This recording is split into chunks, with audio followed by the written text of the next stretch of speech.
내 이웃의 집을 탐내지 말라. 내 이웃의 아내나 그의 남종이나 그의 여종이나 그의 소나 그의 낙이나 무릇 내 이웃의 소유를 탐내지 말라. 아멘. 우리가 오랜만에 동창회나 친한 친구들 모임을 갔다 오면요, 이 반가운 친구들과 만난다는 즐거움도 있고, 또 오랜만에 그 예전에 있었던 이야기들을 하면서 이 추억을 회상하는 기쁨도 있습니다.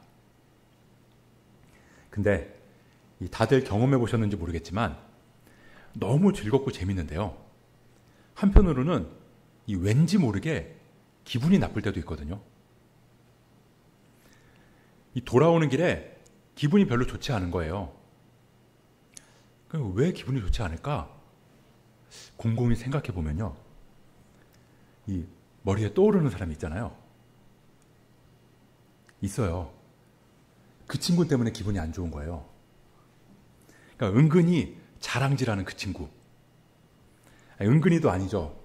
그냥 대놓고 자랑질하고 막 듣고 싶지도 않은데 그 자기 자랑을 막 줄줄이 늘어놓는 그 친구 때문에 기분이 상한 거예요. 이 돌아오는 길에 그 친구 생각이 나서 계속 막 씩씩대다가 집에 들어오는 순간 이제 열폭하는 거죠. 막 그 집에는 막 이번에 뭐 S대를 갔네, 어쩌네 막 하는 얘기를 듣고 왔는데, 집에 딱 왔는데 우리 애는 공부도 안 하고 소파에 누워서 TV를 보고 있는 거예요. 그럼 이제 폭발하는 거죠. 아니 뭐 그 집 남편은 뭐 사업이 대박 나서 뭐 해외 일주를 갔다 왔다는데, 집에 와 보니까 뭐 세계 일주는커녕 이 동네 한 바퀴도 같이 돈 적이 없는 우리 남편은 그냥 러닝셔츠 차림으로 초저녁부터 자고 있어요. 그럼 이제 막 분노하는 거예요. 걔는 뭐 이번에 뭐 큰 평수의 뭐 새 아파트에 입주했다는데, 우리 집은 왜 이렇게 좁고 지저분한 건지. 아니 나도 나름 꾸미고 이쁘게 한다고 나갔는데 막 명품 가방에 막 이 비싼 옷 입고 나온 그 친구들이랑 비교돼서 나는 왜 이렇게 궁상맞게 살아야 되나, 막 이런 생각도 들고, 막 가족들한테 막 한바탕 쏟아붓고 나니까 이번에는 내가 너무 처량하게 느껴져서 그냥 혼자 방에 들어가서 막 울면서 내가 다시는 동창회 가나 봐라, 이런 생각을 하기도 합니다. 대부분의 동창회에 갔다 온 사람들이 겪는 이 동창회 증후군이라고 할 수 있어요. 이 어제까지만 해도 우리 집이 괜찮았거든요. 뭐 이만하면 우리 가족 사는데 불편함 없고 컨디션도 괜찮고 좋은데, 근데 친구가 막 크고 좋은 새 집으로 이사 갔다는 말을 들은 날부터 갑자기 우리 집이 작아 보이는 거예요. 불편한 것들이 보이기 시작해요. 방은 왜 이렇게 좁고, 막 집 구조도 마음에 안 들고, 뭐 하다못해 초인종 벨소리도 마음에 안 들잖아요. 그러면서 우리도 새 집으로 이사 가고 싶다, 막 그런 마음이 확 밀려오면서 이제 컴퓨터를 켜고 이제 네이버 부동산에 들어가서 괜히 막 이 집 저 집 막 시세를 알아보는 거죠. 우리 차 아직 쓸만 하거든요. 잘 굴러가고 튼튼하고. 근데 막 차 잘 샀다고 그런 생각을 항상 하면서 살았어요. 근데 이 친구가 뽑은 새 차를 본 이후로 우리 차는 왜 이렇게 시끄러운 거예요? 심지어 연비도 안 좋은 것 같아요. 아니 그 정도 탔으면 좀 퍼져줬으면 얼마나 좋아요. 그럼 이참에 나도 새 차로 바꿀 텐데, 아니 이 차는 왜 이렇게 튼튼한 건지. 도리어 튼튼한 게 마음에 안 드는 거죠. 예전에는 우리가 물건을 구매한다 그러면 필요한 걸 산다는 의미였는데, 지금은 물론 필요해서 물건을 사는 경우도 있겠지만 우리의 소비 패턴이 필요한 것보다는 남들이 가진 것을 사는 구조로 바뀌고 있습니다. 이 휴대폰 교체 주기가 2년이 채 안 된다고 그러잖아요. 이 휴대폰이 고장나서 바꾸는 게 아니라 그냥 유행에 뒤처진 휴대폰을 가지고 다니는 게 싫어서 구매하는 거예요. 또 그런 심리를 부추기는 세상이 되기도 했고요. 그러니까 아무도 가지고 있지 않으면 나도 그걸 가질 이유가 없고 갖고 싶다는 생각도 안 들거든요. 근데 남들이 다 가지고 있다고 그러면 나도 그게 꼭 있어야 하는 거죠. 그래서 유행이라는 말이 생겨났고 유행이 곧 나의 필요를 결정하는 중요한 기준이 되어버렸습니다. 오늘은 10계명의 마지막 10번째 계명입니다. 우리 오늘 말씀 처음에 읽었는데 다시 한번 읽어볼까요? 우리 20장 17절 말씀 다 같이 한번 읽어보도록 하겠습니다. 시작. 내 이웃의 집을 탐내지 말라.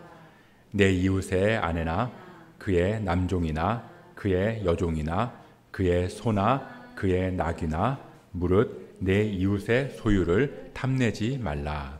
아멘. 이 계명을 놓고 이 학자들마다 다른 주장을 하기도 하는데요. 왜냐하면 이 계명이 다른 계명들하고 중복되는 것처럼 보인다는 거예요. 이 간음하지 말라고 하는 7번째 계명이랑 내 이웃의 아내를 탐내지 말라고 하는 말은 같은 것 같고 도둑질하지 말라는 8번째 계명이랑 내 이웃의 소유를 탐내지 말라는 말이랑 비슷해 보인다는 거죠.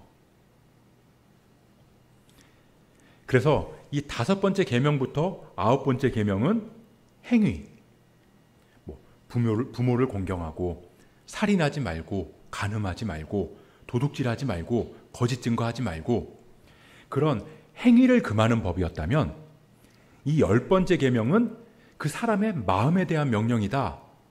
그렇게 말하기도 합니다. 근데 그렇게 보면 조금 의문이 드는 게요. 지금까지 살펴본 다른 계명들도 하나님께서 그 계명을 주신 의도를 보면 마음을 빼놓고는 이해할 수가 없거든요. 이 간음하지 말라는 명령에는 간음이라고 하는 행위 그 자체를 했냐 안 했냐의 말씀이라기보다는 그 안에 담긴 음욕이라는 마음도 포함된 명령이고 이 도둑질하지 말라는 명령도 이 다른 사람의 소유를 부당한 방식으로 뺏었냐 그렇지 않았냐가 아니라 행위 자체, 그러니까 그 행위 자체만을 금지하신 게 아니라 우리의 마음도 말씀하신 거라고 그렇게 우리는 살펴봤습니다. 그리고 의문이 드는 또 하나는요.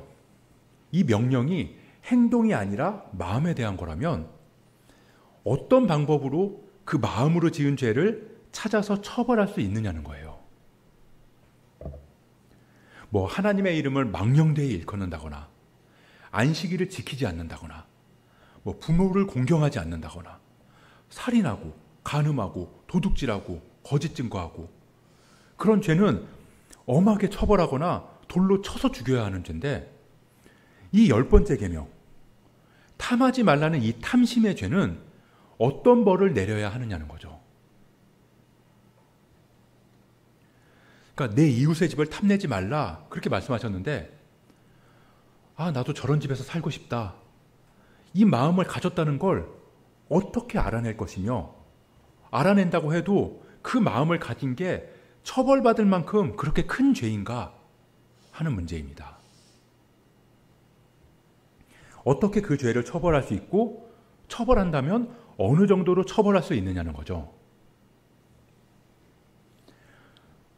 그 집의 현관문을 부러워한 게 들키면 징역 1년. 그 집의 크기를 부러워하면 징역 3년. 아니 그 집 자체가 부러워서 그냥 그 집이랑 똑같은 집을 갖고 싶다는 마음을 가졌으면 무기징역. 이렇게 할 수는 없는 거잖아요. 그러니까 그게 과연 가능하고 그렇게 처벌하는 게 과연 합당한가 하는 겁니다.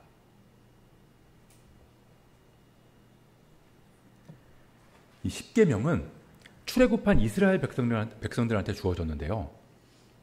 그 계명은 이 모든 이스라엘 사람들한테 주어진 계명이지만 이 세부적인 사항을 보면 결혼한 성인 남성에게 맞춰져 있다고 볼 수 있습니다. 모셔야 할 만큼 나이 드신 부모님이 계시고 사람을 죽일 만큼의 힘이 있고 간음 자체는 결혼한 상태를 전제하고 있으니까 결혼도 했고, 도둑질할 만큼 필요한 게 많고, 법정에서 증인으로 설 수 있는 그런 성인 남성들의 상황으로 계명이 주어진 것처럼 오늘 이 10번째 계명도 그렇거든요. 내 이웃의 집을 탐내지 말고 내 이웃의 아내나 남종이나 여종이나 소나 나귀를 탐내지 말라는 이 말씀은, 돌려서 생각하면 이 말씀을 듣는 사람도 자기의 집이 있고 자기 아내가 있고 남종도 있고 여종도 있고 소나 나귀 같은 재산을 갖고 있는 사람이라는 뜻이거든요. 그걸 전제하고 말씀하시는 거예요. 자기 집이 있는데 남의 집을 탐내고, 자기한테 배우자가 있고 재산도 있고 가진 게 있는데도 다른 사람이 가진 게 더 좋아 보이는 걸 전제하고 있다는 겁니다.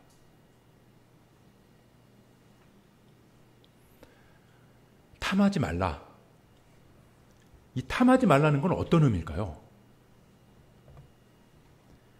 우리가 무엇을 탐한다, 욕심이 나는 이유는 뭐 여러 가지 이유가 있겠지만 첫 번째로는 불안함 때문입니다. 불안함. 이 돈을 더 벌어야겠다는 그 욕심이 생기는 게 뭐 돈을 많이 벌어가지고 내가 엄청난 부자가 되고 싶은 욕심이 있어서가 아니라 그냥 노후에, 아니면 그냥 앞으로 어떤 일이 일어날지 모르기 때문에 그 불안한 미래를 대비하고 싶은 마음이 있어서인 거죠. 그리고 또 하나는 다른 사람과의 비교 때문입니다. 처음에 동창회 얘기를 했지만 학교 다닐 때는 분명히 나보다 공부도 못하고 나보다 못생겼거든요. 근데 그때는 정말 별 볼 일 없는 애였는데 지금은 나보다 더 잘 나가는 걸 보면 비교가 돼요. 나랑 비슷비슷한 상황에 있었던 친구들인데 보니까 이 많은 친구들이 다 가지고 그리고 또 누리고 있는 것 같아요. 근데 나만 그렇지 못하게 느껴지는 거죠. 그러면 나도 그게 욕심이 나고 탐이 나는 거예요. 그래서 이 집이 있는데도 이웃의 집을 탐내지 말고, 배우자가 있는데도 이웃의 배우자를 부러워하지 말고, 많은 걸 가지고 있으면서도 다른 사람의 소유에 욕심을 부리지 말라라고 하는 이 10번째 계명은 이 마음의 문제라기보다는 비교의 문제를 말씀하시는 계명으로 볼 수 있다는 겁니다. 그러니까 남들과 비교해서 더 크고 더 좋고 더 많은 걸 갖고 싶은 마음이나, 필요하지도 않은데 나만 없다는 생각에 원망하고 불평하는 것들을 하나님께서 금하시는 거죠. 간음하지 말라, 도둑질하지 말라, 이 계명이 있음에도 왜 이 계명을 주셨냐? 나의 행복과 불행의 기준, 나의 만족의 기준을 다른 사람과 비교하는 걸로 삼지 말라고 하나님이 금하신 겁니다. 그러니까 내가 부정한 방법으로 다른 사람의 것을 취하는 것도 경계해야 되지만, 이게 정당한 방법이라고 하더라도 이 남들이 가진 그것을 나도 갖지 않으면 안 된다는 생각, 그 탐심도 경계해야 한다는 거예요. 이 법정 스님이 쓴 무소유라는 책이 있죠. 1976년에 초판이 나왔는데 2010년에 3판 86세까지 발간됐다고 하더라고요. 뭐 지금은 더 하겠죠.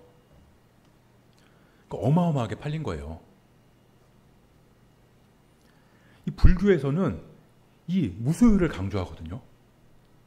소유는 번뇌라고 말합니다.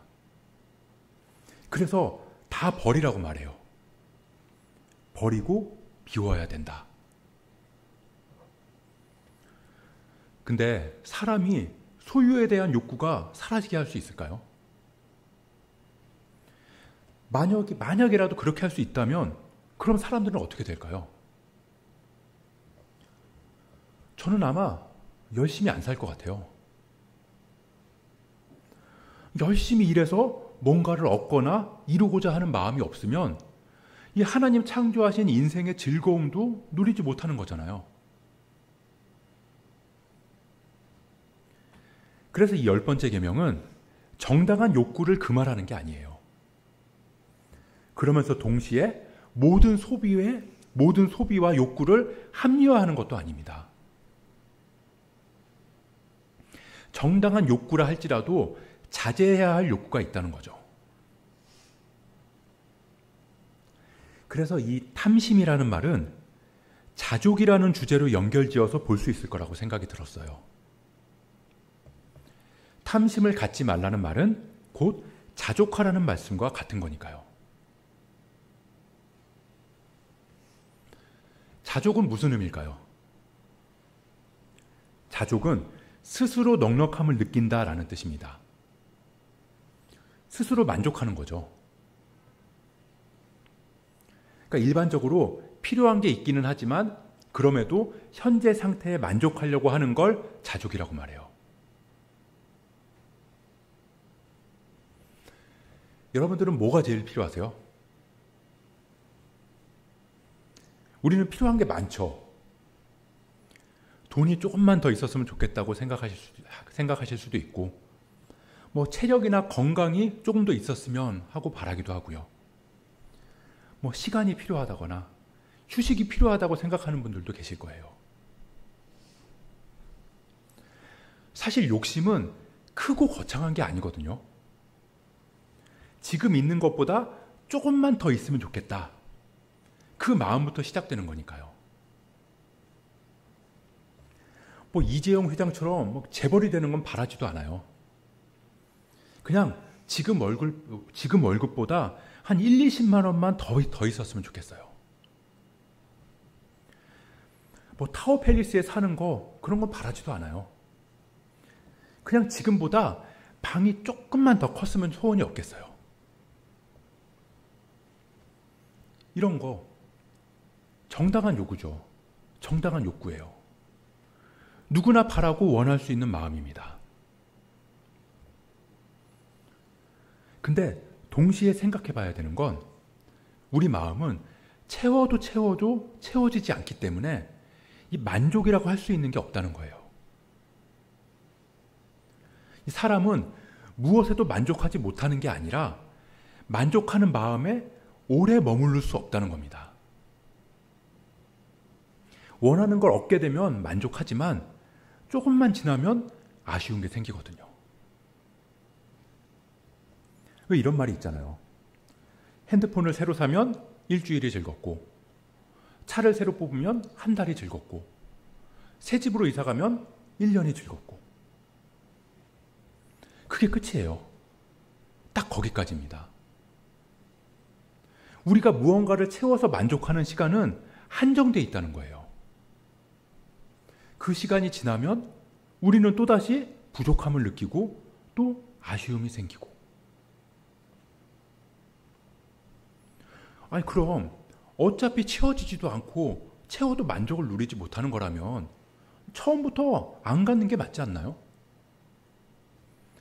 이 법정 스님이 말한 무소유, 모든 걸 비워내는 게 가장 완전한 거 아니냐는 거죠. 흔히 말하는 자족, 스스로 만족하면서 사는 게 자족이라면 그 말이 맞을지 모르겠어요. 근데 성경에서 말하는 자족은 내가 가진 것에 만족하면서 살라는 말씀이 아니거든요. 성경에서의 자족은 이 무소유를 최고의 가치로 말하는 것도 아니고 필요에 의한 욕구를 합리화하는 것도 아니에요. 바울은 자족에 대해서 이렇게 말하고 있습니다. 우리 빌립보서 말씀을 한번 보겠습니다. 빌립보서 4장 11절부터 12절 말씀. 이 말씀도 같이 한번 읽어보겠습니다. 시작. 내가 궁핍함으로 말하는 것이 아니니라. 어떠한 형편에든지 나는 자족하기를 배웠노니 나는 비천에 처할 줄도 알고 풍부에 처할 줄도 알아. 모든 일 곧 배부름과 배고픔과 풍부와 궁핍에도 처할 줄 아는 일체의 비결을 배웠노라. 아멘. 이 말씀을 두고 우리가 힘들고 어려울 때도 만족하면서 살아야 한다라고 말씀하시는 분도 계신데, 내가 배고픔에도 만족하고 궁핍에도 만족한다, 이 말은 나는 가난한 게 좋고 가난한 상황에 만족한다는 말이 아니에요. 만약에 그랬다면 바울이 배부름이나 풍부에도 처할 줄 안다는 말을 하지 않았겠죠. 이 사도 바울이 말하는 자족은 가난해도 감사하면서 살고 없으면 없는 채로 더 이상 무언가를 소유하려고 하지 말고 무조건 만족하면서 살라, 그런 말이 아니에요. 자족은 무소유나 비움이 아니라는 겁니다. 사람의 마음은 비운다고 비워지는 게 아니니까요. 소유에 관심이 없거나 욕심이 없는 상태를 추구할 수 있는 존재가 아니라고요. 그래서 이 불교에서 말하는 무소유랑 기독교에서 말하는 내려놓음은 둘 다 자족을 이야기하는 것 같지만 전혀 다른 이야기를 하고 있는 거예요. 이 성경에서 말하는 자족은 비움이 아니라 채움입니다.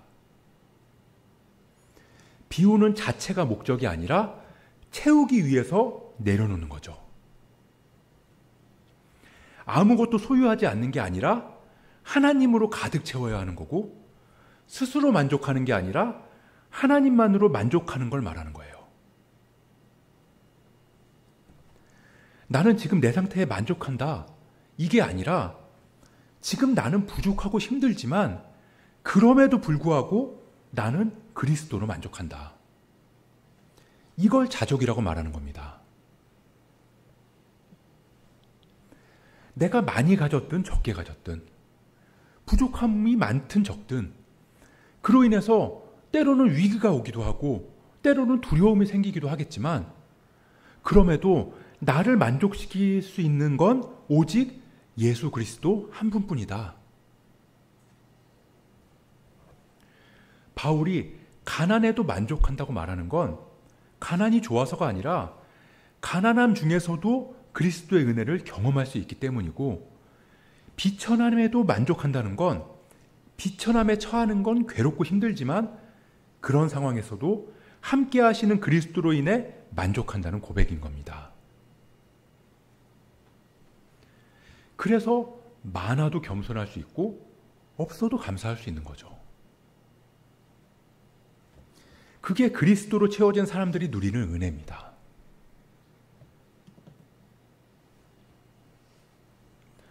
우리 교회 작은 교회예요. 그래서 어떤 분들은 아직도 그런 얘기를 하세요. 교인이 적어서 힘들지 않냐고.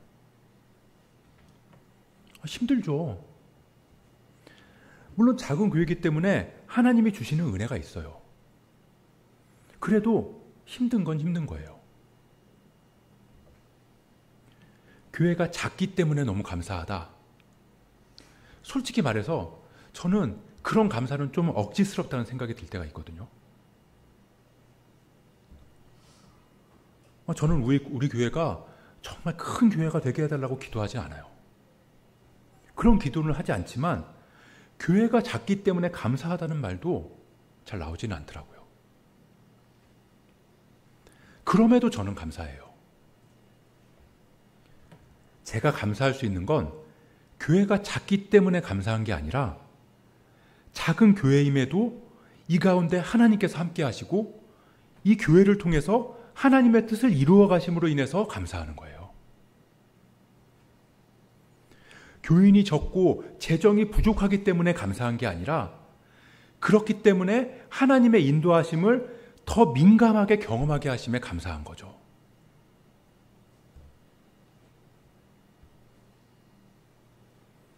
그래서 여러분들도 그런 분들은 안 계신다는 걸 다 알지만 행여라도 저를 불쌍히 여기실 필요는 전혀 없습니다. 저는 여기서 하나님 주시는 은혜를 받고 있거든요. 여러분들도 그 은혜 누리셔야죠. 우리는 이 상황이 나아졌으면 하는 마음이 있고 조금 더 좋은 조건에서 살고 싶은 욕망을 가지고 열심히 살아갑니다. 하지만 그렇지 못한 상황에서도 우리가 감사할 수 있는 이유는 그 가운데서 우리와 함께 하시면서 우리의 발걸음을 인도하시는 예수 그리스도를 믿기 때문이에요. 가난함에도 부함에도 그리스도를 최고의 가치로 두는 것. 그게 성경이 말하는 자족이니까요. 그래서 하나님께서는 너의 행복의 기준을 소유에 두지 말아라. 비교함으로 만족을 채우려고 하지 말아라. 없어서 불행하고 있어서 행복한 게 아니란다.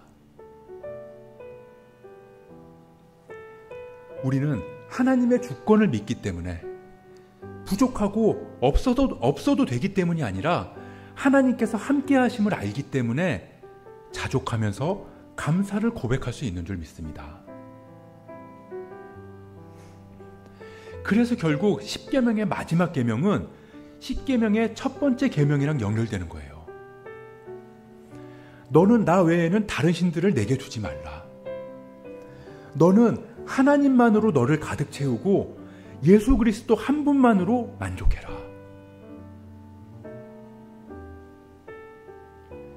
이 하나님은 10계명을 통해서 하나님의 자녀된 우리가 이 땅에서 어떻게 살아가야 하는지, 결국 우리는 하나님만이 우리의 주님이시고 그분 한 분만으로 만족하면서 살아가는 존재임을 고백하는 거죠. 주님만으로 가득 채워지기만 하면 우상의 문제, 안식일의 문제, 부모 공경이나 미움, 다툼, 시기, 질투, 음욕, 무욕, 비교로 인한 자존감의 문제까지 다 해결될 테니까요. 우리 삶의 만족과 감사의 기준은 다른 사람이 아니라 오직 예수 그리스도입니다. 우리가 그 예수를 놓치지 않았으면 좋겠어요. 주님 한 분만으로 나는 만족합니다. 이 고백이 날마다 우리의 삶에 넘쳐나기를 주님의 이름으로 축복합니다.